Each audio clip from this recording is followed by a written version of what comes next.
5 राज्यों में विधानसभा चुनाव हो रहे हैं और बीजेपी लगातार कैंपेनिंग में जुटी हुई है और हिमाचल प्रदेश के मुख्यमंत्री जयराम ठाकुर जी भी पंजाब दौरे पर हैं और उन्होंने किस तरीके से रैलियां की और हिमाचल के परिप्रेक्ष्य में उनसे बातचीत करेंगे। हमारे साथ मौजूद हैं हिमाचल प्रदेश के मुख्यमंत्री जयराम ठाकुर जी। सबसे पहले तो ठाकुर साहब आपका बहुत बहुत स्वागत। धन्यवाद, थैंक यू सर। आपने कैंपेन किया पंजाब में और पंजाब क्योंकि पड़ोसी सूबा भी है, और आप किस तरीके से देखते हैं बीजेपी के लिए खास तौर पर पंजाब? मैं कल और परसों 2 दिन पंजाब के चुनाव अभियान में शामिल हुआ यहाँ, और मुझे सचमुच में ये बहुत अलग तरह से एक फीलिंग जो महसूस हुई। जो कहा जा रहा था पंजाब के बारे में पहले, जो चर्चा चल रही थी कि भाई बहुत मुश्किल है, बहुत कठिन है, उसमें बहुत अंतर है। बहुत जोश और जुनून के साथ हमने सब जगह कार्यक्रमों में लोगों को आते देखा, सुनते देखा, और ऐसे हालात में जहां मैं कुल मिलाकर के 7 विधानसभा क्षेत्र में जाकर के आया हूं, उन विधानसभा क्षेत्रों में मुझे जो कुल मिलाकर के लोगों से जो इंटरेक्ट करने का जो मौका मिला, अवसर मिला, उसमें बिल्कुल पिछले 1 हफ्ते में बहुत बड़ा परिवर्तन आया है और सारी कैंपेन बहुत तेजी से उठी है। और मैं उम्मीद कर रहा हूं कि निश्चित रूप से जो भाजपा गठबंधन है वो सरकार बनाने की दिशा में आगे बढ़ रहा है। और खास तौर से अभी प्रधानमंत्री जी का जब पंजाब का कार्यक्रम है, शायद 3 कार्यक्रम उनके निर्धारित हो रहे, तो वो कार्यक्रम होने के बाद एकदम बहुत बड़ा अंतर आएगा, बहुत बड़ा अंतर आएगा देखने के लिए। तो इस बात को, क्योंकि मल्टी कॉर्नर कॉन्टेस्ट है यहाँ पर, और भारतीय जनता पार्टी को मैं महसूस करता हूँ कि हमारा वोट जो है वो इंटैक्ट रहेगा, और कैडर बेस्ड पार्टी है हमारी, और उसका लाभ निश्चित रूप से होगा। ठाकुर साहब, चुनावों से पहले या कहें कि अभी बीच में ऐसे लगातार चल रहा था, क्योंकि किसान आंदोलन काफ़ी लंबा चला और लोगों को ये लग रहा था, महसूस कर रहे थे कि शायद किसान आंदोलन की वजह से बीजेपी को पंजाब में वो सपोर्ट नहीं मिलेगा। लेकिन आप ज़मीनी स्तर पर गए तो आपने मतलब जो माहौल बना है वो कहीं ना कहीं पॉजिटिव साइन दे रहा है। देखिए, बहुत बड़ा परिवर्तन है उसमें। शुरू के दौर में लग रहा था कि इस तरह की परिस्थिति रहेगी, लेकिन अब बहुत उसमें बिल्कुल जो है किसान इस बात को महसूस कर रहा है कि मोदी जी ने, जो इतने बड़े नेता हैं, देश के प्रधानमंत्री, जब उन्होंने खुद ही कहा कि मैं समझाने में सफल नहीं हो पाया और इसलिए उन्हें क्षमा मांगते हुए उसको वापिस से ज्यादा प्रधानमंत्री क्या कर सकते हैं, और बड़प्पन दिखाया, और इस भाव के साथ कि भाई कि देश हित सर्वोपरि है, और सर्वोपरि होने के साथ साथ में जो लोगों की भावना है उनका सम्मान इस वक्त करना चाहिए। इस तरह से प्रधानमंत्री जी ने जो बात कही है वो लोगों के दिमाग में बैठी है, और उसको देख करके हम लोगों के मन से जो बातें निकाल रहे थे हम, तो उसमें अब वो बात बिल्कुल खत्म हो गई। वो बात समाप्त होने की दिशा में आगे बढ़ रही है, अब खत्म हो रही है। सर, पंजाब के वो कौन से मुद्दे हैं खास जिन्हें आपको लगता है कि आप अपने नज़रिए से क्या सोचते हैं कि कौन सी कमियां हैं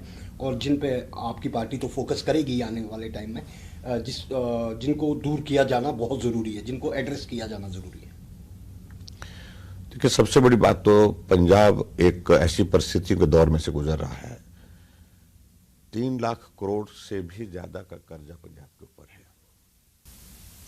और इसलिए डेवलपमेंट का मॉडल यहाँ के लिए क्या होना चाहिए, वो कांग्रेस और केजरीवाल मॉडल नहीं हो सकता है। किसान पंजाब का मेहनत कश है, पूरे देश के लिए वो राशन देता है जो अपनी पैदाइश से, तो उसमें और भी ज़्यादा सरकार की ओर से ध्यान देने की आवश्यकता है, मदद करने की आवश्यकता है, ताकि उन किसानों की आर्थिकी भी मजबूत हो, और उसके साथ साथ में जो पैदावार हो उस पैदावार को सही मूल्य मिल सके, और उसको मार्केट तक पहुंचाने की व्यवस्था, उसको स्ट्रेंथन करने की ज़रूरत है। तीसरी सबसे बड़ी बात मुझे जो लगती है कि पंजाब का नौजवान जो बहुत एक अलग तरह की परिस्थितियों में से गुजर रहा है, उसको उस दौर से बाहर निकाला, जो नशे की अगर हम बात कहें, और उस नशे की गिरफ्त में काफ़ी नौजवान पंजाब में आए हैं, और सरकार ने प्रयत्न किए होंगे लेकिन वो प्रयास सफल नहीं हो पाए हैं। उसको गंभीरता से लेने की ज़रूरत है।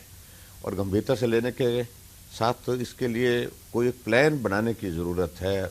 नौजवानों को क्या ऑप्शन दें, क्या ऑल्टरनेटिव दें, जिससे वो इस दिशा में ना जाए और उनको जो है वो राष्ट्र की मुख्य धारा में जोड़ते हुए और देशभक्ति के भाव के साथ जोड़ते हुए वो राष्ट्र निर्माण के कार्य में लगे और ख़ास तौर से इस नशे के दौर से, इस नशे के इससे चंगुल से बाहर निकलें। ये बहुत बड़ी एक ज़रूरत आज की तारीख में पंजाब में लोग महसूस कर रहे हैं। ये जिस तरीके से डबल इंजन की बात हो रही है, आपको लगता है कि पंजाब में अगर डबल इंजन की सरकार आती है तो वो जो विकास की दर है या ग्रोथ है, जो कमियां हैं, वो कहीं ना कहीं पूरी हो जाएगी?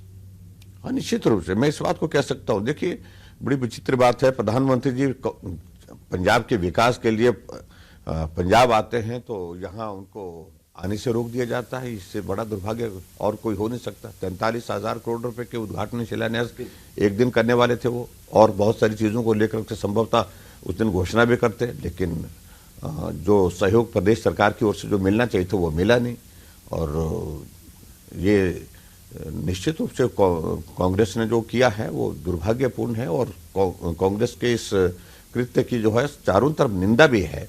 और सबसे बड़ी बात यह है कि नुकसान पंजाब का हुआ है, बहुत बड़ा नुकसान हुआ है जो नहीं होना चाहिए था। सर, 5 राज्यों में चुनाव हो रहे हैं, 5 राज्यों में आप कैसे देखते हैं अपनी पार्टी के प्रचार को, और उसकी क्या उम्मीद करते हैं, किस तरीके के नतीजे बीजेपी के लिए 5 राज्यों में?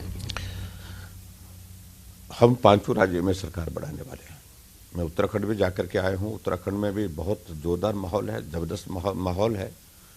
और उसके साथ साथ में गोवा में बहुत अच्छी स्थिति है इस बार भारतीय जनता पार्टी की है। उत्तर प्रदेश में तो आप देख ही रहे हैं कि एक अलग तरह का एक माहौल जो है वो, और वहाँ मुझे पूरा विश्वास है कि 300 पार होगा इस बार का आंकड़ा फिर से। और ऐसे में जहाँ हम मणिपुर की बात करते हैं, मणिपुर में भी बहुत अच्छी स्थिति है। वहाँ तो बहुत आसानी से सरकार बन रही है, वहाँ तो किसी तरह की कठिनाई नहीं है। जो बातें सिर्फ पंजाब के बारे में उड़ाई जाती थी वो भी ज़मीनी हकीकत नहीं है। पंजाब में भी भारतीय जनता पार्टी गठबंधन सरकार बनाने की दिशा में बहुत तेजी से आगे बढ़ रहा है, और प्रधानमंत्री के इस टूर के पश्चात तो माहौल बदलेगा, और निश्चित रूप से बदलेगा, और भाजपा को लाभ होगा।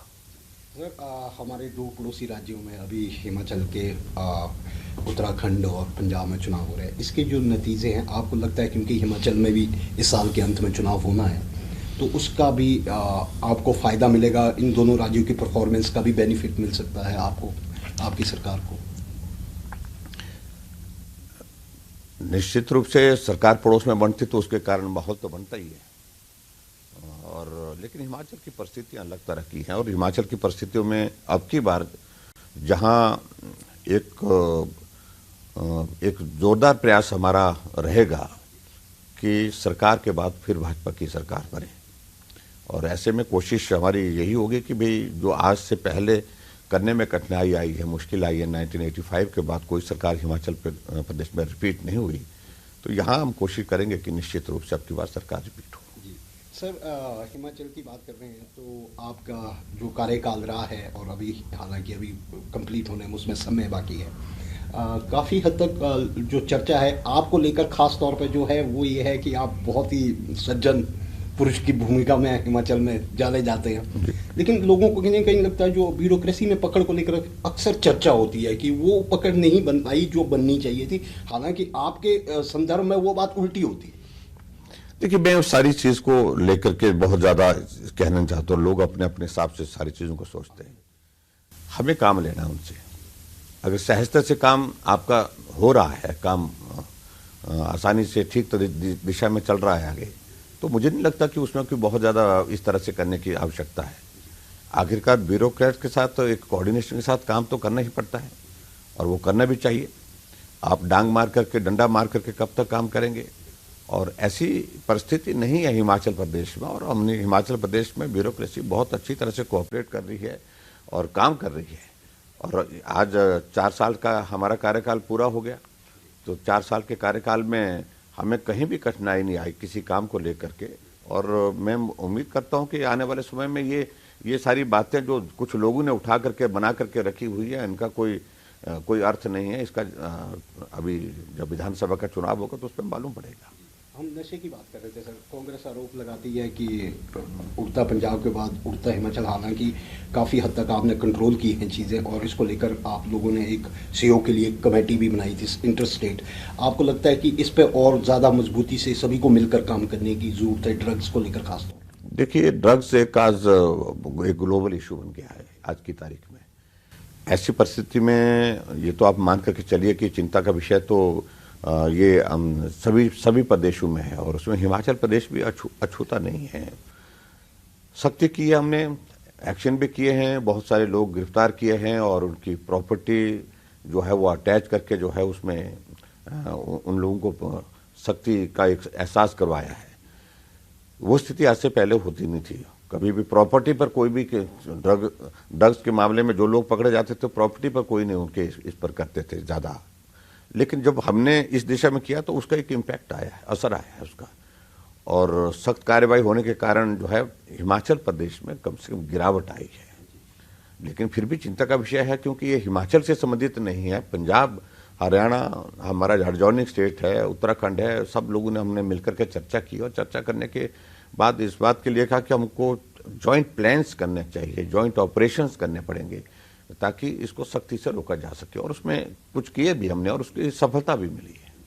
सर, एक अभी हाल ही के दिनों में एक शराब का जो मामला आया था, जो जहरीली शराब वाला, हिमाचल में अक्सर ऐसे मामले आते नहीं हैं, और हिमाचल में इस तरीके का मामला आने के बाद आपने किस तरीके से प्रॉम्प्ट एक्शन लिया है, और आपकी सरकार इस दिशा में क्या आगे कदम बढ़ाने जा रही है कि ताकि ऐसे मामले ना आए? ये अनफॉर्चुनेट रहा, सही मायने में ये घटना नहीं होनी चाहिए थी, घटित हुई है। लेकिन उसके बाद जैसे ये घटना घटित हुई, उसके बाद हमने कार्रवाई इतनी सख्त की है, और अभी भी लगभग 20 लोग जो है वो हिरासत में हैं, और जिनको हिरासत में लिया है तो उनसे पूछताछ चली है, इन्वेस्टिगेशन की सारी प्रोसेस चली है, और उनकी प्रॉपर्टी वगैरह सारा वो भी हमने उसके मेन जो इसके खास तौर से जो सारे किंग पिन हैं उनको उनकी प्रॉपर्टी को अटैच करने का प्लान भी किया है। और हमने ये तय किया है कि ऐसी सजा इस बार इस घटना के बाद होनी चाहिए जो आने वाले समय के लिए एक जो है उदाहरण के रूप में होनी चाहिए। तो इसलिए सख्त कार्रवाई की है, सबको पकड़ा, और 3 दिन के ऑपरेशन में सब लोगों को प्रदेश के अंदर, प्रदेश के बाहर जो गए थे, यहाँ तक कि मध्य प्रदेश से भी लोगों को पकड़ करके ले आए। तो हमारी पुलिस ने बहुत अच्छा काम किया उस तरह से। सर, पुलिस ने डेफिनेटली बहुत अच्छा काम किया, और आपकी कोशिश भी है, प्रयास लगातार कर रहे हैं कि जो लोगों को है कम से कम नशे की जो मामले हैं उससे निजात मिले। एक चर्चा अक्सर हो रही है, और अभी भी हो रही है, कि आपके जो दिल्ली दौरे होते हैं कि कैबिनेट में बदलाव की भी चर्चाएं हैं, और परफॉर्मेंस बेस पे है, तो क्या कुछ ऐसा आने वाले समय उम्मीद कर सकती है जनता?